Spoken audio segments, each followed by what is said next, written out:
Selanjutnya kita akan dengarkan tausiah dari guru kita, orang tua kita, Bapak Kiai Muhammad Suharli. Insya Allah apa yang akan beliau sampaikan akan memberikan manfaat untuk kehidupan dunia dan akhirat kita, terutama untuk sahibatul musibah Ibu Tatiana. Kepada beliau kami persilahkan dengan segala hormat. Assalamualaikum warahmatullahi wabarakatuh.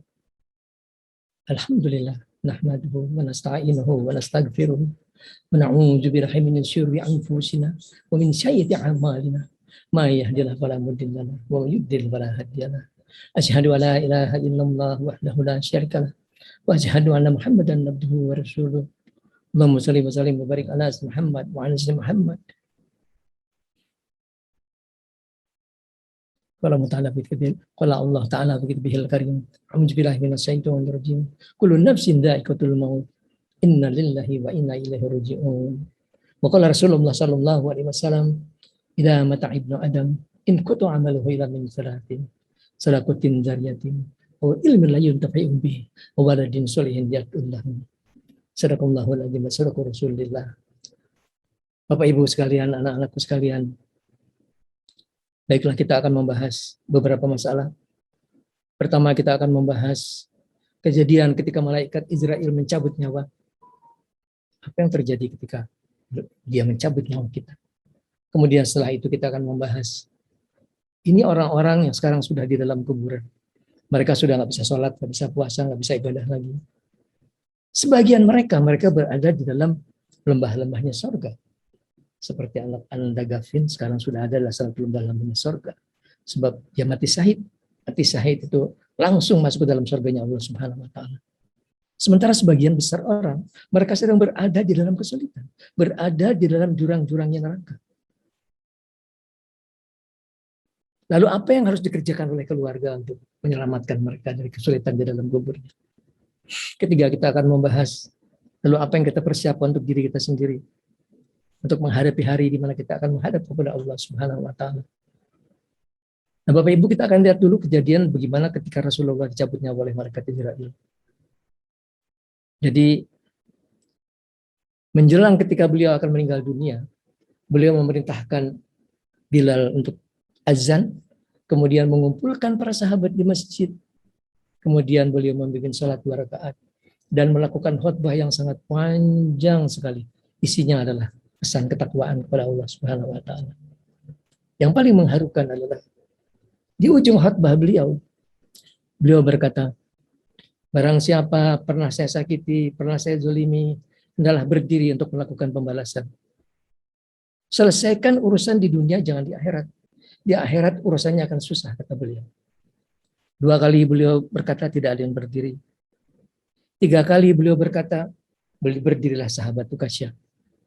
Kata Nabi, kamu kenapa Uqasyah? Kata Uqasyah, ya Rasulullah, panjenengan pernah mencambuk saya. Kapan, kata Nabi, kapan saya cambuk kamu? Ya Nabi, itu waktu perang Badar. Panjenengan naik ke atas onta. Ujung cambuk panjenengan kena punggung saya. Barangkali nggak sengaja. Kata Nabi, tentu saja nggak sengaja ya Uqasyah. Bahkan saya nggak tahu ujung cambuk saya kena kamu. Tapi Nabi memerintahkan Bilal, ambil cambuk saya. Bilal pun kemudian mengambil cambuk di rumah Ibu Fatimah. Kata Ibu Fatimah, untuk apa dicambuk? Kata Bilal, Rasul akan melakukan qisas. Siapa yang tega? Kata Ibu Fatimah, beliau sedang sakit. Tapi cambuk diberikan oleh kepada Bilal, oleh Bilal diberikan kepada Rasulullah, oleh Rasulullah diberikan kepada Uqasyah. Silakan Uqasyah. Di bagian mana cambuk saya kena kamu? Di bagian punggung ya Rasulullah. Beliau pun kemudian membungkuk siap untuk dicambuk. Tapi kata Uqasyah, tapi waktu itu kena tempat di mana punggung saya sedang terbuka ya Rasulullah. Beliau pun kemudian membuka baju atas beliau, membuka rida beliau, sampai punggung beliau yang putih terlihat. Beliau kemudian membungkuk, siap untuk dicambuk. Di waktu itulah sahabat Abu Bakar berdiri sambil menangis. Ya Uqasyah, Nabi sedang sakit, jangan dicambuk. Kamu cambuk saya aja. Di mana aja boleh, di mana aja boleh. Kata Nabi, Abu Bakar duduk. Ini urusan saya dan Uqasyah. Umar berdiri. Umar itu sahabat hati yang keras. Tapi di waktu itu dengan suara yang begitu memilukan Uqasyah, jangan cambuk Nabi. Beliau sedang sakit, kamu cambuk saya aja. Di bagian mana aja boleh kamu cambuk. Umar duduk. Ini urusan saya dan Ukasyah. Utsman berdiri. Utsman duduk. Ali berdiri sambil menangis menggerung-gerung. Ali duduk. Ini urusan saya dan Ukasyah. Di waktu itu hampir seluruh para sahabat yang hadir, mereka menangis semua. Mereka membayangkan Nabi akan dicambuk oleh Ukasyah. Demikianlah kemudian Nabi kemudian membungkuk, memasang punggung untuk siap dicambuk. Tapi kemudian Ukasyah menghampiri Rasul dan mencium punggung Nabi. Ya Rasulullah, saya bukan ingin mencambuk, saya cuma ingin mencium punggung panjenengan. Mudah-mudahan punggung ini akan jadi benteng dari api neraka jahanam buat saya. Kata Nabi, siapa orang mau melihat ahli surga, lihatlah Ukasyah. Apa pelajaran yang kita ambil dari kisah ini? Pelajarannya adalah selesaikan urusan di dunia, jangan di akhirat. Dan beliau langsung memberikan contoh kepada kita. Jangan mati bawa urusan yang belum selesai dengan seseorang. Jangan. Urusannya akan panjang nanti di dunia. Nah kemudian ketika beberapa hari beliau sudah akan meninggal dunia, kemudian beliau mengumpulkan, menurut Ibnu Abbas, beliau mengumpulkan para sahabat di rumah Ibu Aisyah. Disanalah kemudian sambil berlinang air mata, beliau berkata para sahabat, wahai kalian semua, mudah-mudahan kalian dirahmati Allah Subhanahu wa taala. Bertakwalah kalian kepada Allah Subhanahu wa taala. Sesungguhnya waktu saya di dunia sudah makin dekat. Kalau nanti saya meninggal dunia, kata beliau, hendaklah Ali bin Abi Thalib yang memandikan saya, dan Ali bin Abbas yang kemudian menyiramkan air, dan Usamah bin Zaid yang kemudian membantu.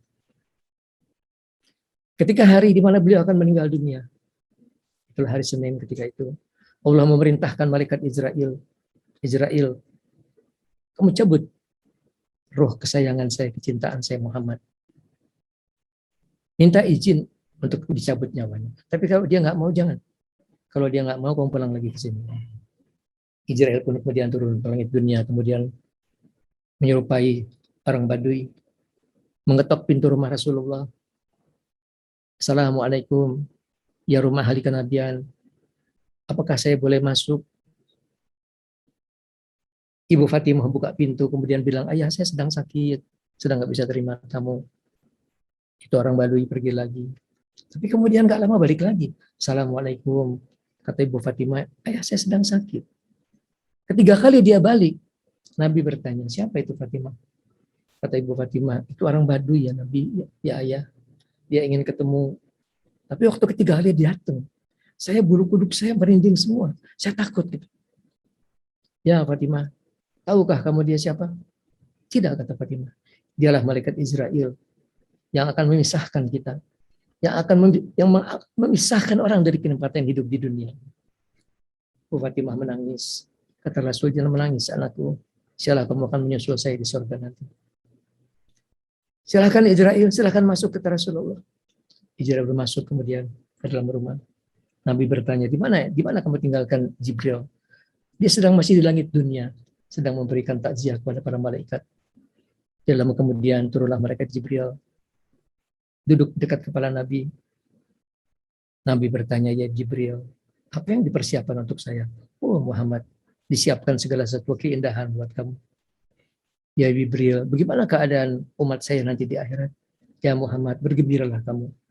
Allah melarang umat yang manapun masuk ke dalam surga sebelum umat kamu. Kalau begitu saya merasa senang, kata Rasulullah. Silahkan Israel, silahkan cabut nyawamu. Demikianlah di saat ruh naik ke kerongkongan, beliau kemudian berkata pada Jibril, aduh Jibril sakit sekali. Ternyata dicabut nyawa itu sakit sekali. Jibril memalingkan wajah. Nabi bertanya, kenapa kamu memalingkan wajah Jibril? Apa kamu benci sama saya? Ya Rasulullah, kekasih Allah, mana mungkin saya benci sama kamu? Saya cuma nggak tega ngelihat kamu dalam keadaan kesedihan.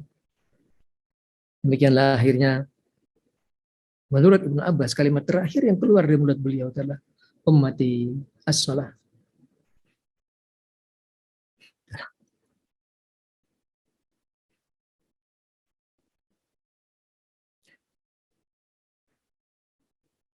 Dalam keadaan beliau sudah meninggalkan, ruhnya akan pergi. Yang dia ingat adalah kitab, yang diingat adalah umatku. Salat, kata beliau. Beliau meninggal dengan dunia dengan tenang.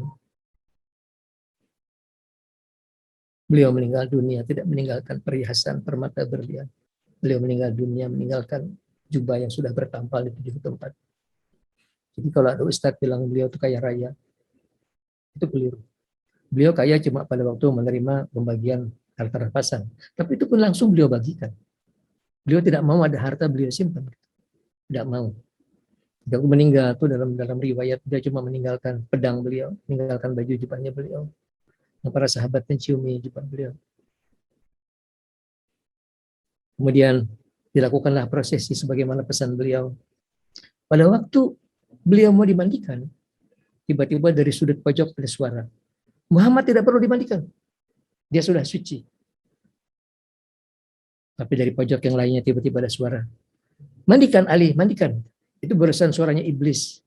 Iblis itu dia nggak mau Nabi Muhammad dikuburkan dalam keadaan suci. Kamu siapa, kata Ali? Saya Nabi Khidir, kata beliau. Dan setelah itu lakukanlah prosesi penguburan. Dalam riwayat itu penguburan itu baru setelah malam. Satu riwayat malam Selasa, satu riwayat malam Rabu beliau dikuburkan. Nah, kita pun nanti pada waktu kita akan meninggal dunia, yang pertama kita akan ketemu adalah malaikat Israil. Dia datang dengan sikap yang berbeda. Pada satu orang dia salam, Assalamualaikum. Saya Israil, permisi mau cabut nyawa. Jangan takut. Lihat tempat kamu bagus, lihat tunjukkan surga. Sehingga orang itu meninggal dalam keadaan tersenyum, dia senang melihat tempatnya balik ke dalam surga.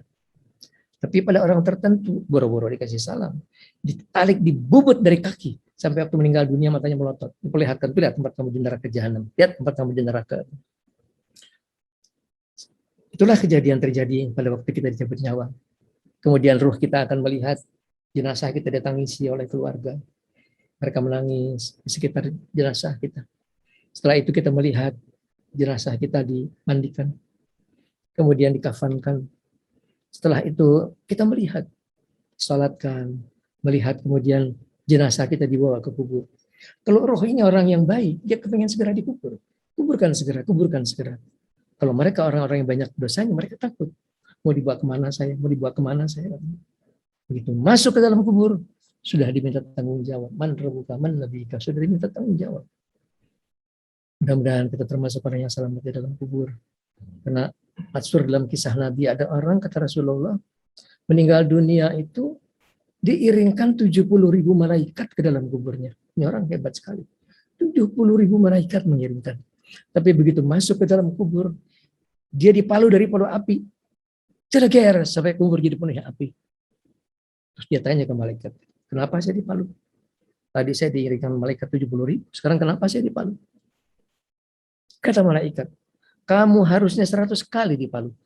Tapi kamu selalu berdoa dalam salat kamu, Allahumma inni a'udzubika min adzabil qabr. Ya, saya ajak Bapak Ibu sekalian selalu membiasakan kita kalau salat itu sebelum salam, setelah tahiyat, sebelum salam, Nabi memerintahkan kita berlindung dari 4 perkara. Dari azab kubur, azab jahanam, dari fitnah hidup dan fitnah mati, dan dari kejahatan Masih Dajjal. Allahumma inni a'udzubika min azabil qabri, wa min azabil jahannam, wa min fitnatil mahya wal mamat, wa min syarril Masih Dajjal. Ini selalu jangan pernah lupa sebelum salam kita berlindung dari 4 perkara ini. Jadi orang tadi katanya kamu selalu berdoa, akhirnya kamu dikorting 99 cuma sekali aja. Ya tapi kenapa yang sekali ini? Kata malaikat, karena kamu pernah melintas di sebuah tempat, kamu melihat orang sedang dianiaya dan kamu diam aja. Saya nangis baca hadis ini. Ini adalah masalah amar ma'ruf nahi munkar. Kewajiban kita untuk menghentikan sebuah kemungkaran terjadi, wajib. Wajib. Kalau tidak, itulah yang terjadi seperti itu. Berlindung kita kepada Allah supaya kita masuk ke dalam kubur dalam ridhonya Allah. Nggak mau kita disiksa, nggak mau. Kita mau masuk ke dalam kubur sudah dibukakan pintu surga. Kalau itu yang kita inginkan, kita bahas yang selanjutnya dulu. Kita bahas sekarang kalau orang-orang di dalam kubur. Apa yang harus kita lakukan sebagai keluarga untuk menyelamatkan mereka? Tadi sudah kita bahas tadi.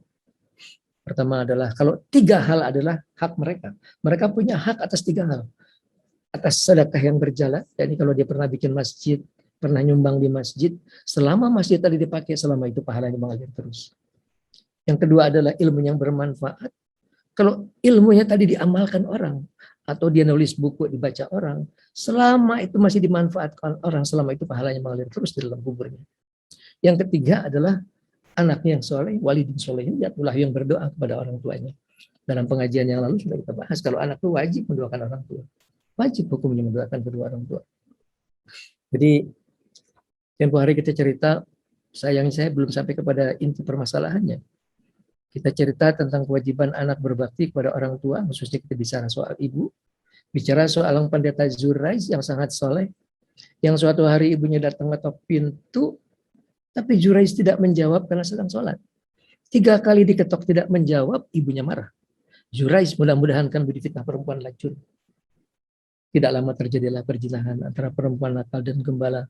Hamil, lahir bayinya dipanggil raja, ini anak siapa? Si perempuan bilang, ini anaknya Jurais. Si Jurais difitnah. Jurais diseret ke depan raja. Kata Jurais, saya salah. Apa raja? Kata raja, kamu pura-pura jadi pendeta. Ya, kamu punya anak haram. Si Jurais bilang, saya minta diadili, tapi saya minta ingin ketemu ibu saya dulu. Si ibu didatangkan, si ibu nangis, lihat anaknya di penjara. Kata si anak ibu, saya jadi gini kan gara-gara doanya ibu. Ibunya kemudian berdoa, kalau gara-gara saya, anak saya begini, ya Allah. Maafkan saya, maafkan dia, ya Allah. Besoknya hari pengadilan, si raja bertanya kepada perempuan, benarkah ini si Jurais yang menghamili kamu? Kata si perempuan, benar raja, ini anak-anaknya dia nih, digendongannya. Si Jurais menghampiri si perempuan, kemudian dia pegang kepalanya sambil berkata, wahai bayi, coba bilang siapa bapak kamu? Tiba-tiba si bayi ngomong, bapak saya gembala. Inti dari cerita kita adalah sebetulnya, coba lihat si Jurais ini. Dia bisa minta bayi ngomong, si bayi ngomong. Tapi begitu ibunya bilang, mudah-mudahan kamu difitnah perempuan racun, kejadian. Artinya apa? Hak seorang ibu begitu kuat. Padahal Jurais ini sebagian ulama bilang, mungkin dia seorang nabi di zamannya. Dia seorang nabi di zamannya. Bisa pegang bayi suruh ngomong, tuh bayi ngomong. Inilah bayi kedua yang sudah ngomong dalam gendongan. Pertama adalah Isa Al-Masih. Tapi begitu ibunya ngomong, ibunya tadi menyumpahi kejadian. Jadi itu pesannya adalah kalau jadi ibu jangan pernah nyumpahin anak. Jangan pernah bilang setan kamu anak setan, jadi setan beneran nyesel. Makin dia nakal, makin doakan yang bagus-bagus. Mudah-mudahan kamu jadi konglomerat, mudah-mudahan jadi menteri, bandel amat sih kamu tuh. Sementara jadi anak, ingatlah bahwa ibu kita tuh haknya luar biasa kuatnya gitu. Tidak ada ridhonya Allah tanpa ridhonya ibu. Tidak ada. Jadi kalau ibu masih hidup, berbaktilah sekuat tenaga. Bikin hatinya senang, buatlah selalu senang. Jangan buat sampai sedih. Sedihnya ibu itu sudah menurunkan murkanya Allah Subhanahu wa taala. Satu kisah lagi tentang itu. Kita masih punya waktu sedikit. Ini sedikit cerita tentang ini karena masalah yang penting. Sekarang anak-anak sekarang itu kurang ajar betul sama ibunya. Ada anak bunuh ibunya itu bagaimana ceritanya tuh? Gimana cerita seperti itu? Ini cerita tentang sahabat Nabi Alqamah. Jadi kemudian sahabat datang ke Rasulullah, ya Rasulullah, Alqamah itu sedang sakaratul maut, sudah hampir mati. Tapi dituntun baca kalimat tauhid la ilaha illallah, mulutnya keluh. Tak bisa dia mengucapkan la ilaha illallah, Muhammad Rasulullah. Kata Nabi, apakah Alqamah masih punya ibu? Ada katanya. Coba bilang sama ibunya, tanya sama ibunya, apakah Rasulullah yang datang ke sana atau ibunya datang ke sini? Waktu disampaikan, kata ibunya, ya harus saya dong datang ke Rasulullah. Dia datang ke Rasulullah. Kata Nabi, ya ibu, anak kamu Alqamah ini bagaimana ceritanya? Wah Nabi, dia tuh anak yang sangat soleh sekali, luar biasa. Sedekahnya luar biasa, sholatnya luar biasa, ibadahnya luar biasa aja. Tapi saya nggak ridho sama dia. Kenapa kamu nggak ridho sama dia? Karena kalau berikan saya barang tuh dikasih barang yang jelek-jelek. Sementara istrinya dikasih yang bagus-bagus. Saya nggak ridho. Kata Nabi, kalau gitu si Alqamah kita bakar aja. Coba kumpulkan kayu bakar, kita bakar si Alqamah. Daripada dibakar di akhirat, mending dibakar di dunia. Kata ibu Alqamah, ya jangan Rasulullah, dia anak saya. Maukah kamu maafkan? Saya maafkan ya Rasulullah. Begitu ibunya bilang saya maafkan, itu Alqamah langsung ucap la ilaha illallah Muhammad Rasulullah. Kembali kita melihat betapa kuatnya hak seorang ibu kepada anaknya. Nah kemudian setelah kita bahas tadi yang 3 hal yang merupakan hak dari orang yang meninggal, Nabi berpesan ada beberapa hal yang mesti memberikan manfaat. Yang antaranya adalah as-salatu alaihima wal istighfaru lahuma. Berdoalah untuk si mayit atau saudara kamu di dalam kubur tadi dan mintakanlah ampun. Nah kalau bicara soal yang kedua wa infaju ahdihima min ba'dihima. Yang ketiga adalah wasilatur rahmilati la tusud alaihima. Yang keempat wa ikramu sadiqihima. Jadi yang pertama tadi adalah berdoalah dan mintakanlah ampun. Berdoalah kepada yang di dalam kubur, itu kita bisa lakukan dengan banyak hal. Yang paling bagus adalah kita hajikan. Itu cepat sekali, luar biasa. Orang tua saya sudah haji, dua-duanya sudah 2 kali haji. Saya hajikan sekali lagi. Terus saya hajikan sampai saya yakin beliau di akhirat sudah mendapatkan kesenangan. Kalau kita bermimpi, keluarga kita yang meninggal dalam keadaan sesuatu, itu adalah keadaan yang benar. Karena mereka berada di alam yang benar. Tidak ada tipu daya, tidak ada bohong-bohong. Kalau kelihatan mereka sedang susah, berarti mereka sedang disiksa di dalam kuburnya. Kalau mereka gembira, ceria, pakai baju bagus, senang-senang, berarti mereka sedang senang. Itulah kalau kita menafsirkan tabir mimpi seperti itulah tadi. Jadi nomor 1 kita hajikan. Nggak bisa kita hajikan, kita umrahkan. Nggak bisa kita umrahkan, kita bacakan Yasin. Nggak bisa bacakan Yasin, kita dirikan salat hadiah. Ini dituntun oleh Nabi meskipun hadis dhaif.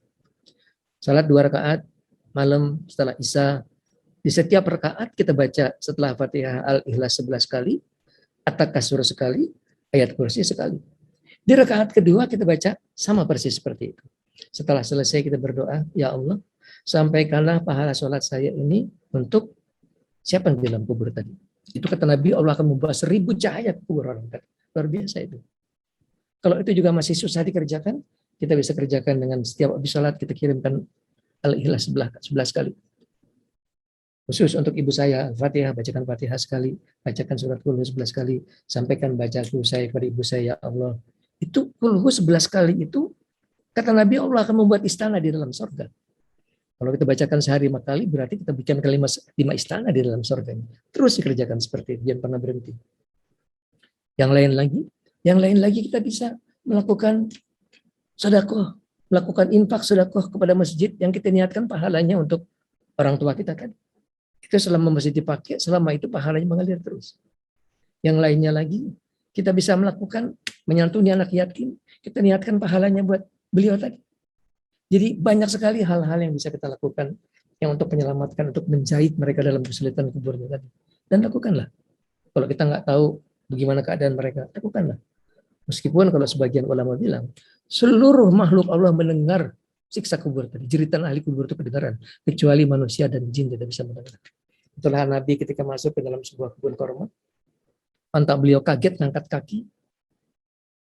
Beliau bertanya ke sahabat, apakah ada kubur di sini? Ada ya Rasulullah. Itu 2 di sebelah sana. Oh, dia sedang disiksa dua-duanya. Maka entah saya kaget tadi ngangkat kakinya. Yang satu disiksa karena kalau pis dia nggak cebok. Yang satu disiksa karena mulutnya jahat.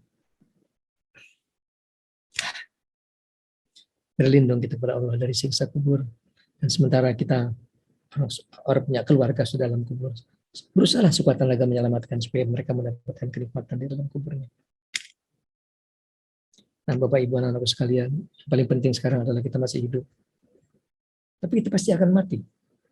Kalau umur saya sudah 74 tahun sekarang, kalau saya mati, orang bilang sudah wayahnya. Orang sudah bilang geus wayahna. Waktunya buat meninggal. Tinggal masalahnya ada siapkah kita untuk meninggal? Harus siap, harus. Jangan bawa dosa ke dalam kubur. Pasti disiksa dalam kuburnya. Lalu bagaimana caranya nggak bawa dosa? Ya minta ampun. Setiap hari minta ampun kepada Allah Subhanahu wa taala. Kita punya pekerjaan-pekerjaan yang kita kerjakan setiap hari, setiap malam. Apa nomor 1? Nomor 1 istighfar. Karena Nabi pun bersumpah. Wallahi, pakai wallahi depannya. Inni la astaghfirullahaladzim fil yaumi aktsara min 70 marrah. Demi Allah, saya minta ampun kepada Allah setiap hari 70 kali. Dalam satu kaul lebih banyak dari 100 kali. Kalau Nabi sudah minta ampun 100 kali, kita harus minta ampun berapa banyak? Sekurang-kurangnya kita minta ampun 100 kali. Dan saya ngajak sebetulnya Bapak Ibu anak-anak sekalian, di antara kita harus pelihara nomor 1 adalah sholat kita. Nabi pun wasiat beliau terakhir itu ummati as-sholat. Karena sholatlah ibadah yang sangat sentral sekali. Kalau ibadah sholatnya diterima, yang lain mudah-mudahan keterima. Kalau sudah sholat ditolak, sudah yang lainnya sudah akan ditolak semuanya. Jadi jangan asal-asalan di dalam sholat. Nomor 1 kita sholat 5 waktu. Nah, bisa aja terjadi kalau dia sedang sakit atau tidurnya kemalaman, tiba-tiba subuh kebangun jam 7. Kata Nabi, sholatnya orang ketiduran waktu dia bangun. Begitu kita bangun jam 7, langsung sholat subuh. Boleh? Ya boleh. Kata Nabi memang begitu, asal tidak setiap hari tentu. Yang penting kita sholat 5 waktu. Yang kedua adalah sholat tepat waktu. Jangan sholat zuhur sudah jam 2, sholat asar sudah jam 5. Itu kata Nabi begitu masuk waktu sholat, pintu langit itu terbuka. Pintu langit terbuka, disitulah kita sholat. Pintu langit sedang terbuka. Dan sholat itu punya suatu kesempatan, suatu saat yang sangat luar biasa. Kata Nabi, aqrabu mayakunul abru min rabbihi wa huwa sajidun. Sedekat-dekat hamba kepada Allah waktu dia sujud. Aksiru fi sujudi min doa. Perbanyaklah dalam sujud kamu berdoa. Siapa orang sholat di dalam sujud tidak berdoa, dia rugi. Dia sedang begitu dekat kepada Allah Subhanahu wa taala. Dan tidak harus dalam bahasa Arab. Bahasa apapun oke, asal jangan diucap. Kalau diucap, sholat kita batal. Tidak boleh kita sholat berbahasa selain bahasa Arab. Tapi kalau kita bicara dalam hati, itu urusan kita dan Allah Subhanahu wa taala. Jadi kalau kita sujud, apa yang kita ajukan kepada Allah Subhanahu wa taala, nomor satu, jangan pernah lupa berterima kasih. Karena Allah mengancam, la in syakartum la azidannakum wa in kafartum la azabil syadid. Kamu syukur saya tambah nikmat, kamu tidak bersyukur saya hukum kamu, kata Allah taala. Bersyukur. Jangan pernah lupa bersyukur. Begitu sujud yang keluar nomor satu, terima kasih. Dalam ini bahasa nuhun, Gusti matur nuhun ya Allah atas nikmat sehat. Nomor satu, nikmat iman. Syukuri nikmat iman itu. Jangan sampai nanti pada waktu sakaratul maut imannya lepas. Banyak orang yang waktu hidup dia menunjukkan dia beriman, tapi pada waktu sakaratul maut imannya itu lepas. Karena kata Nabi, di waktu itu setan akan menurunkan panglima-panglima perangnya. Supaya orang terpeleset di dalam keimanannya. Supaya di akhir hayatnya malah dia tidak yakin Tuhan saya itu Allah. Bila kita syukuri nikmat iman. Terima kasih ya Allah atas nikmat iman. Terima kasih saya lahir di Indonesia, Bapak saya orang Islam. Jadilah saya Islam. Terima kasih ya Allah. Lahirnya di Israel dan Bapak kita orang Yahudi, ceritanya di lain. Nomor dua, jangan pernah lupa bilang terima kasih atas nikmat sehat. Siapapun orang bilang nikmat sehat, terima kasih nikmat sehat, dia nggak akan pernah sakit. Seumur hidupnya insya Allah nggak akan pernah sakit. Karena apa? Karena Allah tidak pernah berdusta. Allah selalu benar dengan segala firman-Nya. Dia sudah berfirman, kalau kamu syukur saya tambahin nikmat kamu. Terima kasih ya Allah atas nikmat sehat. Insya Allah kita akan sehat terus. Sampai kita bilang terima kasih atas segala nikmat yang saudara sanggup menghitungnya satu persatu. Yang kedua apa? Yang kedua minta ampun. Minta ampun itu selalu kita lazimkan di dalam sujud kita. Terbiasa kalau kita sujud itu, kalau kita pakai bahasa Arab pun boleh kita baca doa. Apa itu? Sayyidul istighfar. Boleh aja. Tapi bahasa Indonesia pun boleh. Penting kita minta ampun kepada Allah Subhanahu wa taala. Yang paling di ujungnya tuh yang kita minta adalah jadikan kami sekeluarga, istri, suami, istri, anak-anak, cucu-cucu, orang-orang berbahagia dunia akhirat. Bahagia inilah hal yang paling mahal yang Allah tidak akan pernah berikan kecuali hamba yang takwa, kecuali hamba yang dia sayang. Kalau kekayaan dunia, orang tidak beriman pun Allah berikan. Kepangkatan dunia, orang tidak beriman pun Allah berikan. Tapi kebahagiaan, jangankan akhirat, dunia pun Allah tidak akan berikan kecuali hamba yang dia sayang. Kalau enggak yang ada gelisah dalam hidup, sudah kaya, sekaya-kayanya punya ada gelisah terus. Enggak ada kedamaian, enggak ada kenikmatan dalam hatinya. Karena Allah tidak berikan kenikmatan tadi. Jadi itulah diantara sholat yang kita harus pelihara, diantaranya adalah kita pelihara sholat kita syukuri. Yang kedua yang pengen saya ajak Bapak Ibu sekarang ini adalah kita melakukan amar ma'ruf nahi munkar. Ini adalah persyaratan kita diantaranya untuk kita minta kepada Allah supaya Allah menghilangkan pandemi corona. Insya Allah bisa. Insya Allah bisa. Asal kita lakukan dengan benar. Gitu. Jadi sekarang ini rakyat Indonesia ada 200 juta. Islam 260 juta. Yang Islam 200 juta. Yang sholat ada berapa? Saya bilang yang sholat itu kurang dari 50%. Saya punya kasus adalah pasar induk, katanya ada 1.000 pedagang, di situ ada masjid, yang sholat cuma 400 orang, berarti yang 600 orang nggak sholat semuanya. Inilah potret gambaran Islam di Indonesia.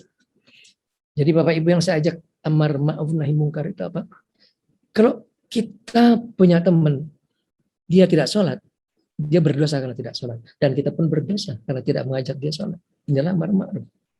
Kalau kita punya pembantu di rumah, dia nggak sholat, dia berdosa karena tidak sholat, kita pun berdosa karena kita tidak mengajak, memfasilitasi dia untuk sholat. Itulah amar ma'ruf yang saya ajak Bapak Ibu kerjakan. Kalau Ibu, saya kira banyak Ibu punya kemampuan, beli sarung yang banyak. Kemarin saya sudah praktekkan, bukan untuk dia, saya ngomong, saya sudah beli sekarang berapa Pak Subri? Ya, 5 ribuan. Cuma sarung di mall aja 45.000 aja. 45.000 rupiah, 1.000 cuma 45 juta. Tapi nilainya luar biasa. Kalau diterima mereka sholat, kita kebagian pahala sholatnya tadi. Dan di situ tempelkan stiker yang mengancam mereka kalau tidak sholat. Itu diambil dari surat Al-Mudaththir ayat 42-43. Yang artinya adalah, kenapa kamu berada di neraka sakor? Kata mereka, karena waktu hidup di dunia kami tidak mendirikan sholat. Kita tampilkan di stiker tadi, bukan stiker tulisan, tapi nggak pakai bahasa Arabnya, takut keinjak-injak. Kita tampilkan hadis Nabi, barang siapa meninggalkan sholat dengan sengaja, Allah akan menuliskan namanya di depan pintu neraka, di dalam daftar orang-orang yang akan masuk ke dalamnya. Ini sarungnya kayak gini aja, tempelkan stikernya di sini. Tapi mereka tuh senang sekali kasih sarung seperti ini. Senang kasih sarung seperti ini. Mudah-mudahan sarungnya akan dipakai mereka sholat. Yang bagusnya kita kasih ini sarung dan mukenanya, supaya istrinya bisa sholat juga. Ini mukenanya. Bagus kok untuk harga murah. Berapa harganya Pak Subri? Nggak sampai 60.000. Mereka senang diberikan mukena.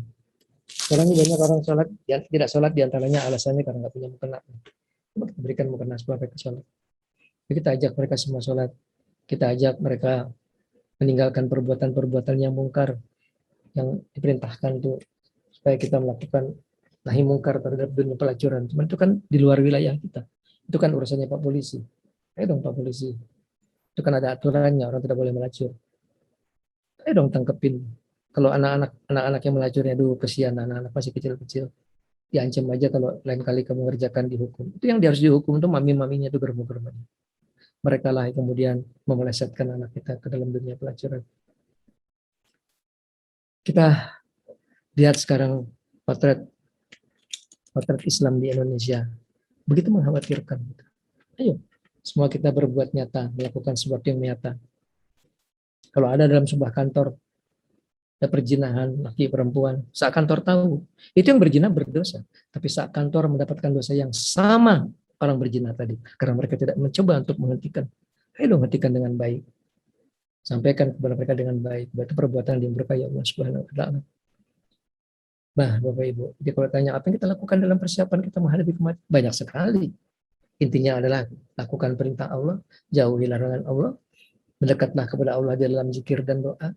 Kemudian jadikanlah diri kita memberikan manfaat untuk seorang lain. Dengan harta kita, dengan ilmu kita, dengan tenaga kita. Just even smile dengan sebuah senyum kita berikan manfaat orang lain.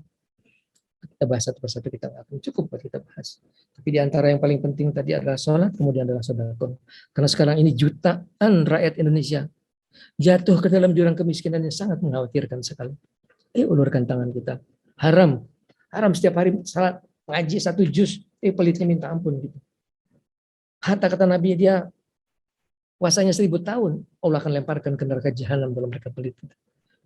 Ulurkan tangan kita. Ibadah yang paling utama sekarang adalah kita melakukan sedekah, membantu saudara-saudara kita dalam kemiskinan. Ini andaikan semua orang Islam di Indonesia mereka bayar zakat, sudah menyelesaikan masalah kemiskinan.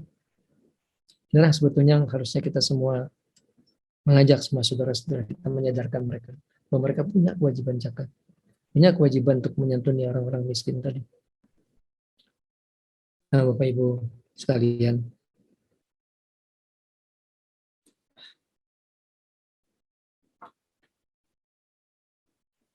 sudah 8:30, kita tutup dengan doa aja ya. Akhirnya kita berdoa.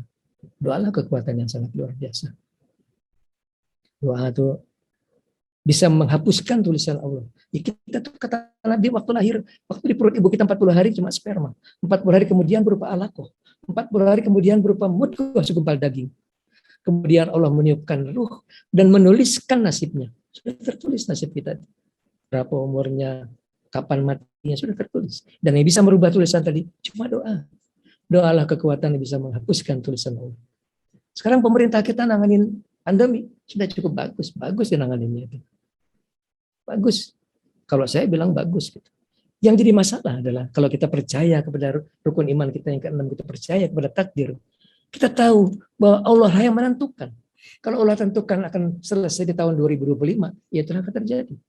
Kita punya keinginan, Allah punya keinginan, yang jadi keinginan Allah bukan keinginan kita. Ayo kita berdoa, besok saya akan bikin pengajian ke Indonesia, kita akan berdoa untuk pemerintah kita supaya sukses menangani masalah corona. Kita doakan mereka supaya masalah corona ini jangan selesai lama-lama. Target saya tuh akhir tahun selesai. Insya Allah. Bisa Pak Suharli? Insya Allah bisa. Dengan doanya guru-guru semuanya insya Allah kita bisa. Asal tadi Semua orang melakukan amar ma'ruf dan nahi mungkar. Semua orang, jangan cuma saya yang teriak-teriak. Ayo, lakukan semampunya, sebisanya. Bisa cuma beli 10 sarung, 10 sarung. Siapa yang membutuhkan? Yang pasti itu kalau mereka jualan kaki lima, hampir dipastikan mereka tidak mendirikan sholat. Kalau mereka tuh pengemudi ojol, mungkin cuma 10% yang sholat, sisanya nggak sholat. Coba bagikan ke mereka. Sasaran kita untuk ngajak orang sholat banyak banget.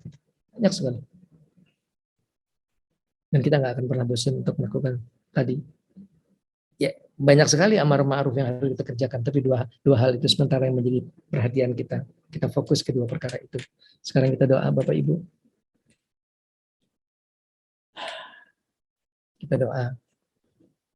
Pertama, kalau kita doa, wa idza sa'alaka ibadi anni fa inni qarib ujibu da'wata da'i idza da'an falyastajibu li wal yu'minu bi la'allahum yarshudun. Kalau mereka bertanya, katakan aku dekat kepada Allah. Seberapa dekatnya Allah? Oh, dekat sekali kepada kita. Dekat sekali. Wa nahnu aqrabu ilaihi min hablil warid. Dekat sekali kepada kita. Dan dia sudah berjanji akan mengabulkan doa kita. Dialah Tuhan yang tidak pernah berdusta. Tuhan yang selalu benar dengan segala firman-Nya. Kita angkat dua tangan, kita berdoa. Jangan cuma mulut kita yang berdoa. Hati kita berdoa sepenuh hati. Sepenuh hati kita berdoa mohon kepada Allah Subhanahu wa taala. Ya Bapak Ibu. Amin. Subhanallah walhamdulillah wa la ilaha illallah wallahu akbar. Wa la haula wa la quwwata illa billah adada ma alimna. Majnatan ma alimna min alimna. Allahumma shalli wa sallim ala nuril anwar. Sirril asrar. وترك العجيار ومفتاح باب اليسير سيدنا مولانا محمد المختار وآله الأطهار وأصحابه الأحيار عدد نعمه وإفضاله إلهنا ya Allah. Berkumpul bersimpuh kami di hadapan-Mu.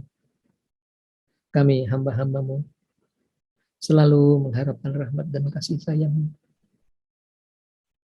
Terimalah puja dan puji kami.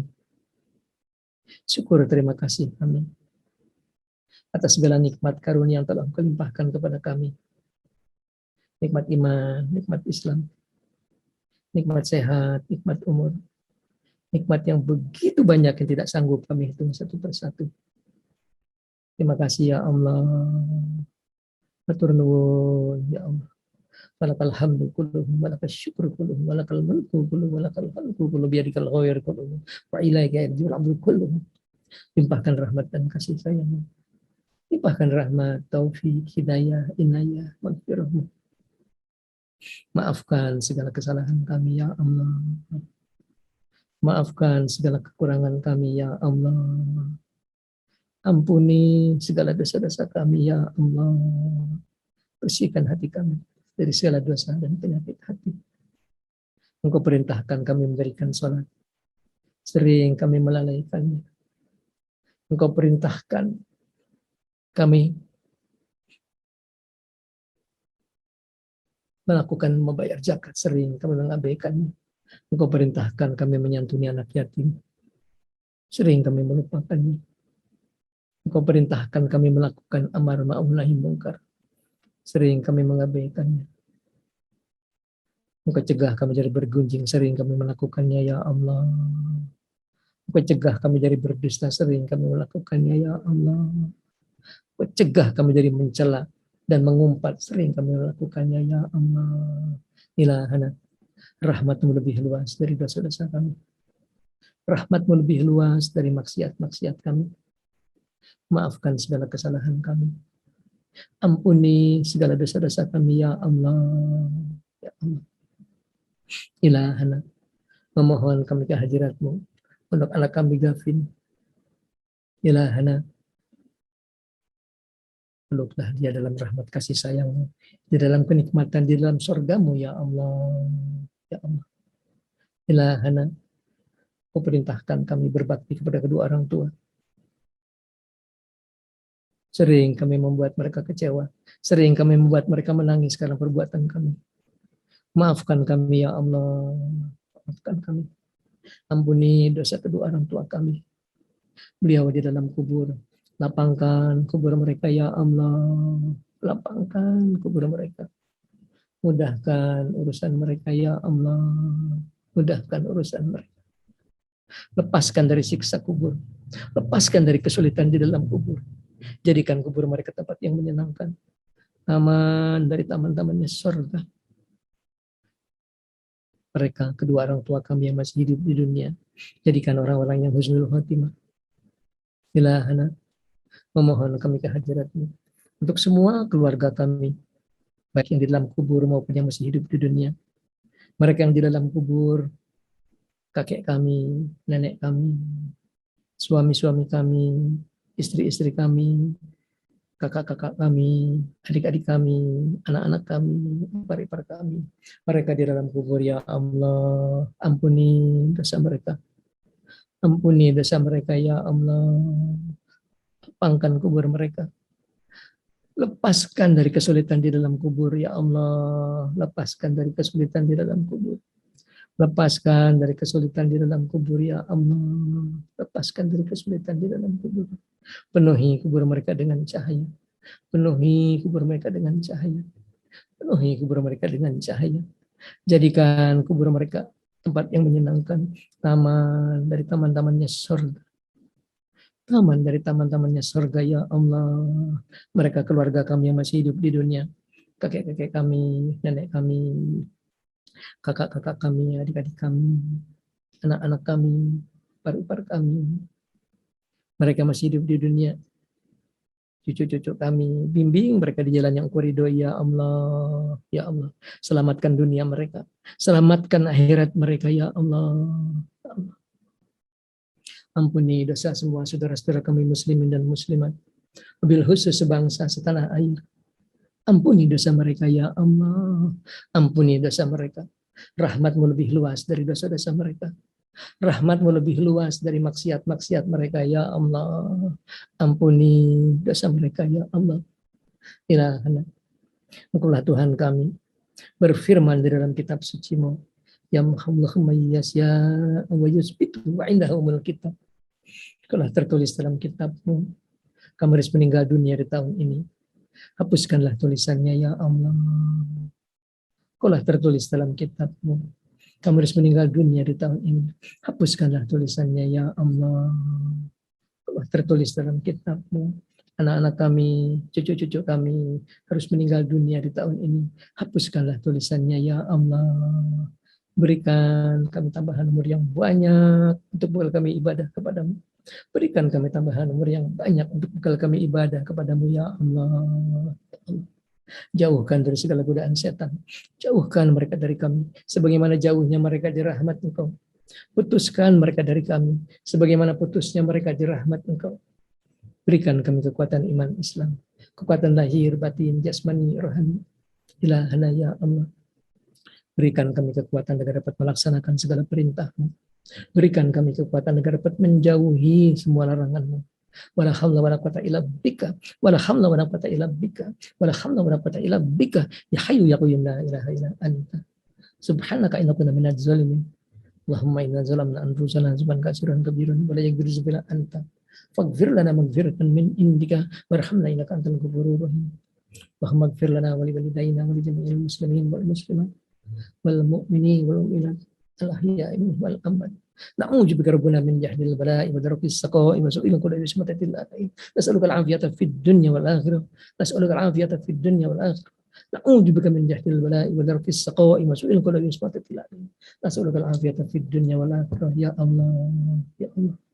Sekali lagi kami mohon kehadirat untuk anak kami Gavin, ya Allah. Lindungilah selalu di dalam hiribaan. Berikanlah selalu kenikmatan, kesenangan di dalam surga-Mu, ya Allah. Ilahana, ya Allah. Memohon kami kehadirat-Mu dengan segala kekurangan kami, dengan segala kelemahan kami, dengan segala dosa dan maksiat di hati kami. Memohon kehadirat-Mu, ya Allah. Tuhan kami yang maha suci, Tuhan kami yang maha kuasa, Tuhan kami yang maha agung. Memohon dengan segala keagungan cahaya wajah, dengan segala kemuliaan, ketinggian, kekuasaan diri-Mu. Kabulkanlah permohonan kami. Kabulkanlah permohonan kami.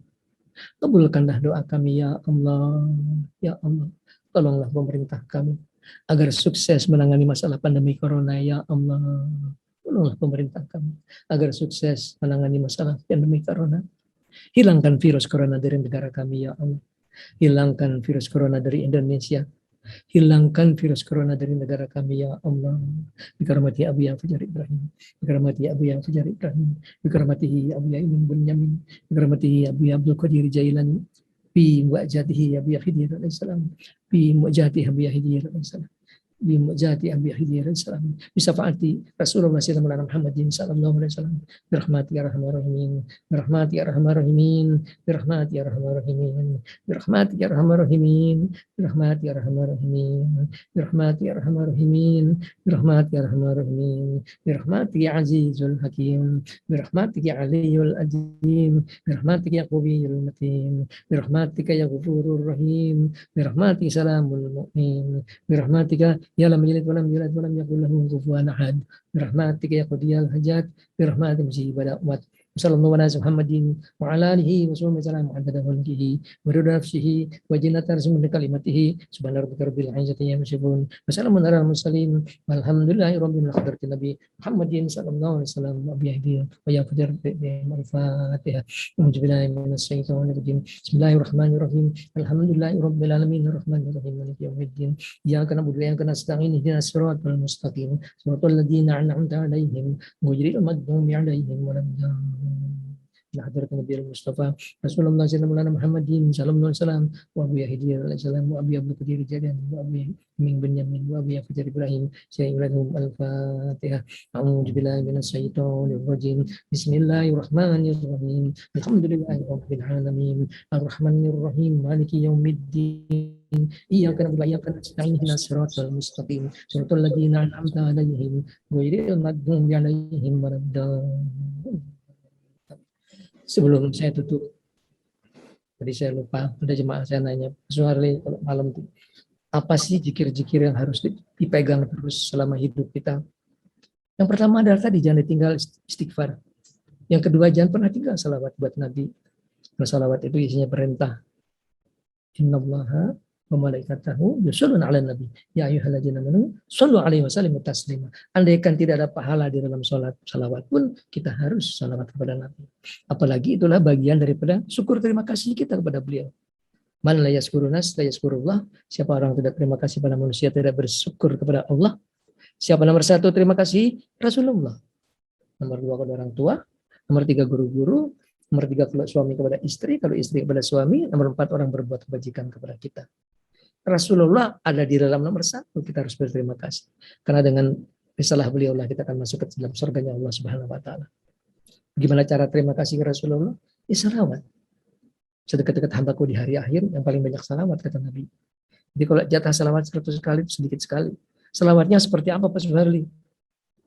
Ini salawat asal pakai salam. Jangan Allahumma sholli ala sayyidina Muhammad wa ala ali Muhammad. Perintah Allah kan sallu alaihi wa sallimu taslima, salawatan dan salam. Jadi harusnya Allahumma sholli wa sallim ala sayyidina Muhammad wa ala ali sayyidina Muhammad. Kalau sudah hafal Kamila, salawat menjiah, pakai itu luar biasa bagus sekali. Tapi kalau enggak yang pendek tadi pun oke. Allahumma sholli wa sallim ala sayyidina Muhammad wa ala ali sayyidina Muhammad. Itu pun oke, 100 kali. Kemudian yang ketiga adalah setelah kita istighfar, setelah kita salawat, yang ketiga adalah kalimat tauhid. La ilaha illallah wahdahu la syarikalah. Lahul mulku wa lahul hamdu wa huwa ala kulli syai'in qadir. 100 kali. Itu kalau kita baca 100 kali, dia akan jadi dinding dari segala kejahatan kata Nabi. Dan tidak ada orang lebih hebat dari dia kecuali yang banyak bacanya lebih banyak lagi. Kita bisa bagi zikir kita tuh habis zuhur yang kita baca tadi la ilaha illallah la syarikalah. Habis asar yang kita baca adalah salawat buat Nabi. Malam kita istighfar dan kita teruskan bacaan-bacaan yang sudah biasa kita punya. Teruskan zikir. Zikir itu makanan bagi jiwa kita. Kalau makanan jasmani kita daging, nasi, sayur, mayur, buah, makanan rohani kita zikir Allah. Dan sholat adalah gambaran kumpulan zikir yang bagus. Tasbih, tahmid, tahlil, takbir, istighfar, salawat Nabi, baca Quran, doa. 8 jalur zikir ada di dalam sholat. Kalau orang sudah tidak mendirikan sholat, pasti jiwanya sakit. Pasti. Yang ada cuma kelah, ngeluh, terus umur hidupnya. Jadi sholat itu bukan cuma mata kewajiban. Dia kebutuhan bagi jiwa kita. Dan sekedar sholat belum cukup. Tidak cukup cuma sekedar sholat. Tadi kita isi dengan zikir-zikir yang lain. Nah, Bapak Ibu, Ayo besok datang, kita ngaji, kita besok ngaji, kita doa kepada Allah supaya Allah mengangkat virus corona dari Indonesia. Alhamdulillah, trennya menuju ke arah bagus. Mas Menteri ada datang sekarang? Nggak ada. Alhamdulillah. Istrinya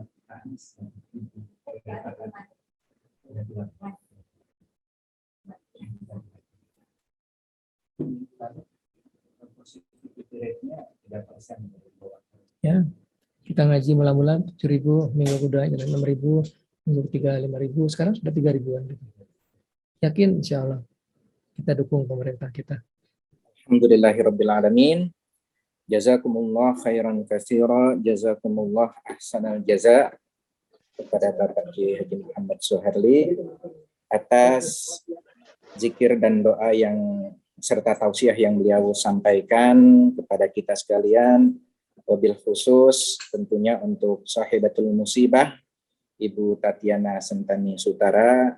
Mudah-mudahan Allah Subhanahu wa taala senantiasa memberikan kekuatan lahir batin, keikhlasan kepada beliau dalam menghadapi musibah, dalam menghadapi ujian Allah Subhanahu wa taala dalam musibah kematian ini. Amin amin ya rabbal alamin.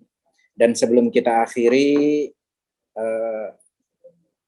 ucapan terima kasih sekali lagi sebesar-besarnya kita sampaikan kepada Bapak, Ibu sekalian yang sudah berkenan hadir dalam acara zikir dan doa untuk Ananda Gevin. Wabil khusus yang alhamdulillah tadi ikut hadir, yaitu Ibu Ferry Farhati, istri daripada Bapak Gubernur Anies Baswedan, dan juga wabil khusus ucapan terima kasih kepada Ibu Hana Hasanah Fadel Muhammad, juga kepada Ibu Dewi Motik Pramono, Ibu Nita Yudi, dan Bapak Ibu jamaah yang lain yang sudah hadir, namun tidak saya sebutkan satu persatu nama beliau, namun insya Allah tidak akan mengurangi rasa hormat dan takzim kami. Dan sebelum kita akhiri, mungkin ada sepatah dua patah kalimat dari Ibu Tatiana sebagai sahibatul musibah yang ingin disampaikan kepada kita sekalian. Kepada Ibu Tatiana, waktu dan tempat, kami persilahkan dengan segala hormat.